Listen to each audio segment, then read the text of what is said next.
શનિવારે જે બનાવ બન્યો એના વિરોધમાં જે અમારી માંગણી હતી જુનિયર ડોક્ટર એસોસિએશનની, જે 3 ડિમાન્ડ તાત્કાલિક ધોરણે સ્વીકારવા માટે અમારી માંગણી હતી, એ 3 ડિમાન્ડ બહુ સારી રીતે પોઝિટિવ રિએક્શન સાથે 3 ડિમાન્ડ સ્વીકારી લીધેલ છે.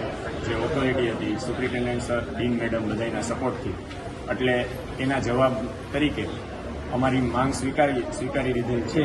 તો એના બદલામાં અમે જે હડતાલની જાહેરાત કરી હતી, હડતાલ અમે પાછી ખેંચી છે.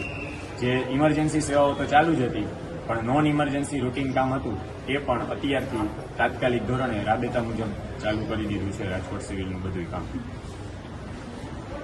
અને આ માટે જે ઓથોરિટીએ અમને આટલો સારો રિસ્પોન્સ આપ્યો એના માટે એનો આભાર જાહેર કરી છે.